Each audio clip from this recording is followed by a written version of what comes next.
Olá, eu sou Dudu de Morragudo, sou diretor do Movimento Enraizados, hoje Instituto Enraizados.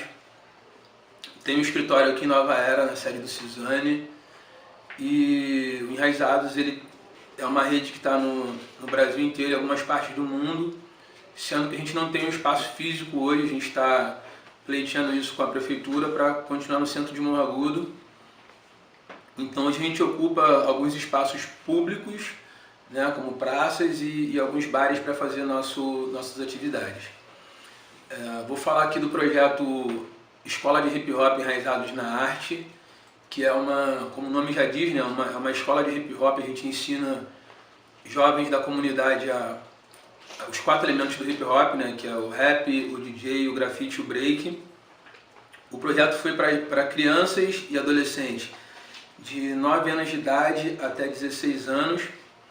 Ele está sendo feito no meu nome, pessoa física, né, porque eu tenho uma instituição que não chega a ser uma empresa, é uma associação que na época a gente estava ainda trabalhando aqui no CNPJ, se chama Instituto Enraizados. O endereço, no caso é meu endereço, é aqui no Morragudo, né, Rua Turíbio. Nós temos, são 3 fases, são 16 anos e 3 fases, assim. Tem a primeira fase que a gente era um movimento, assim, um monte de moleque maluco que queria fazer rap e fazer evento e não discutia muito política pública. O nosso objetivo era ser artista e criar condições para sermos artistas. E mais ou menos isso em 99 até 2005, mais ou menos. Em 2005 nós começamos a discutir, conhecer pessoas em outros estados, em outros países também. Começamos a discutir mais questão de política pública, começamos a tentar entender mais nossa comunidade, viajamos pelo Brasil, conhecemos outras culturas, conhecemos outras formas de se fazer o mesmo tipo de arte e decidimos voltar para transformar nossa comunidade. Fizemos uma parceria com uma instituição e aí começamos a captar recurso público para a cultura para transformar nossa comunidade. Aí essa foi uma outra fase que durou até 2013 mais ou menos, que a gente se tornou referência no que a gente faz no Brasil inteiro e em alguns países do mundo, né? E a terceira fase é agora de 2013 até agora, que a gente formou uma instituição nossa mesmo, que é de hip hop, e a gente focou nisso. A gente interage com outras organizações, com outros tipos de cultura, mas o nosso foco é hip hop. Cada projeto que a gente faz tem um número de pessoas que são quase as mesmas que a gente faz. Por exemplo, todo tem que ter um coordenador executivo, né, o cara que vai fazer o projeto acontecer. Todo projeto tem que ter um auxiliar administrativo. Todo tem que ter um web designer, a pessoa que vai criar o site. Tem que ter um design fazendo identidade visual do projeto. Técnico de som, técnico de luz, staff, que a maioria dos projetos tem evento no final, tem que ter fotógrafo, galera do audiovisual. Então tudo isso a gente já tem uma equipe fechada, que não trabalha com a gente no dia a dia, todo dia, não precisa vir para cá todo dia para trabalhar. Mas todo projeto que a gente faz são as mesmas pessoas que são contratadas, que a gente chama que é a rede do Enraizados. O dinheiro, quando entra, circula sempre entre nós. Esse projeto, o Rap Lab, ele foi aprovado no edital, acho que pela lei do ICMS, que é um edital de microprojetos do governo do estado, que ele é patrocinado em parte pela Light, né? Mas a gente já aprovou editais também, um edital na Lei Rouanet. A gente aprovou alguns projetos na Lei Rouanet, mas conseguimos captar de um projeto. O Rap Lab ele é bem maleável, né? Então assim, a gente pode trabalhar com qualquer tema, com qualquer classe social, qualquer faixa etária, só que a gente não precisou modificar nada, a gente só expandiu um pouco, a gente conseguiu trabalhar com jovem até 29 anos de idade, e o que a gente tinha feito antes era até 17 anos. Então assim, ele é o mesmo contexto, a gente não precisou mexer muito, até mesmo por causa de que o edital Favela Criativa, ele estava aberto, você podia escrever o que você quisesse, então a gente não tinha muita dificuldade em ter que mexer no projeto igual alguns editais que te dão menos liberdade. O Rap Lab, o edital era até R$12 mil. Então assim, a gente escreveu o projeto, aí sim tem o lance do enquadramento, que é a questão do valor. Então, a gente viu quantas edições dava para fazer com esse valor, a gente decidiu fazer 2 edições e mais um pequeno evento no final, produzido pelos próprios jovens. Então, o valor foi 12 mil e só o valor do edital mesmo. Mas a gente precisou adaptar o projeto, algumas coisas no projeto, então a gente mandou uns 3 ofícios para o Ministério da Cultura e para a Petrobras, pedindo para fazer algumas alterações, porque a gente pensou que algumas coisas funcionariam e as coisas não estavam funcionando como a gente pensou. Só que a gente não mexeu no orçamento, a gente mexeu no formato das oficinas e tal. Desde a inicialização do projeto até a conclusão, foram 2 anos e meio.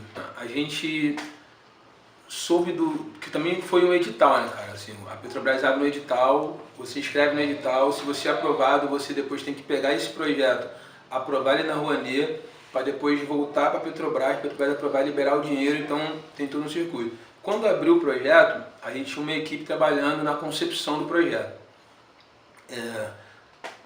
Isso aí demorou 6 meses, 7 meses mais ou menos, até a gente conseguir a aprovação, esse trâmite todo. Depois a gente teve que fazer a pré-produção, que é contratar os profissionais, fazer identidade visual, comprar equipamento, essas coisas todas. Isso aí estava previsto mais 2 meses no projeto.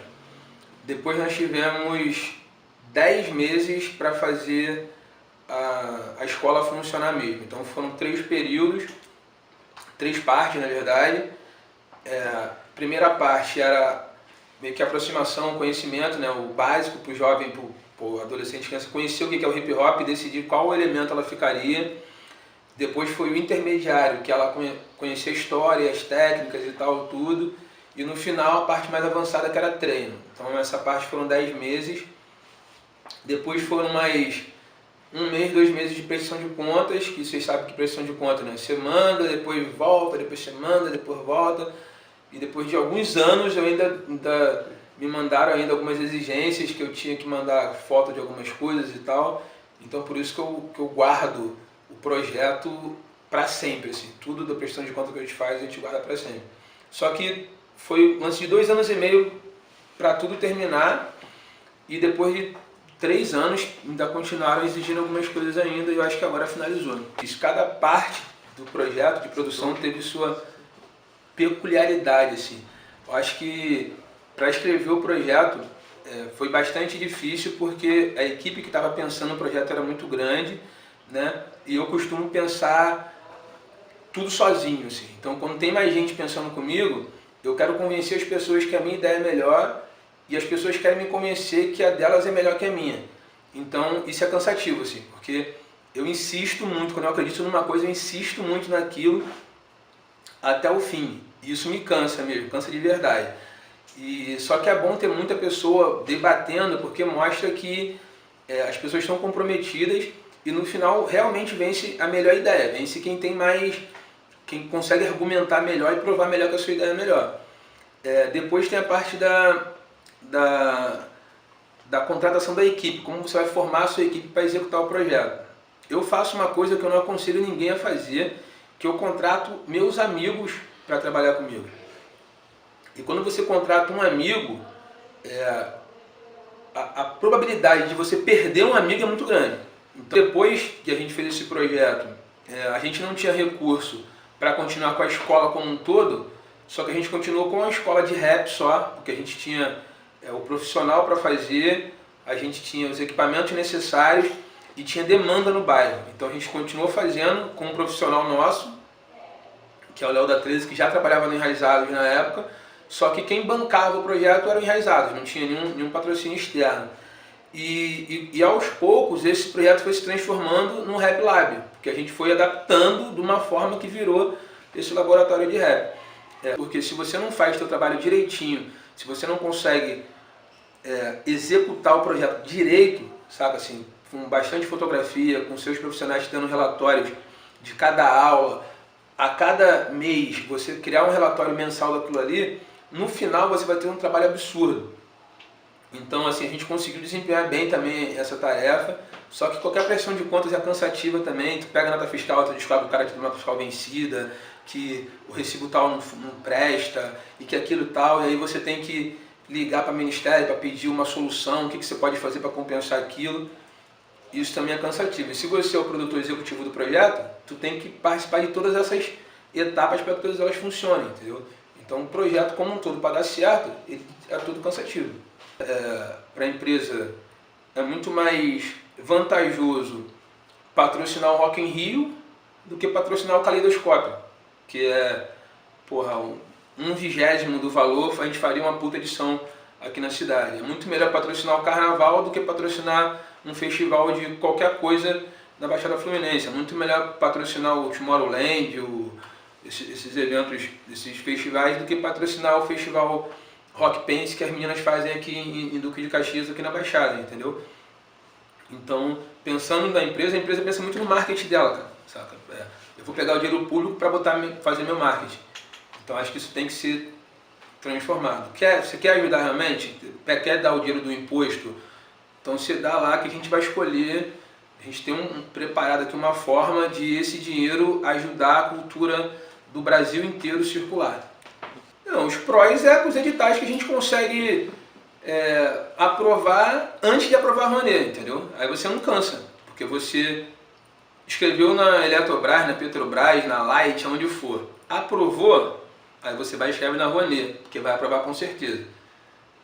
Essa é a única vantagem, mas uma vantagem meio disfarçada, 10% da parada real, entendeu? Ou menos, assim. Então, eu prefiro ver qualquer outro edital de fomento e escrever o projeto, porque o repasse é direto.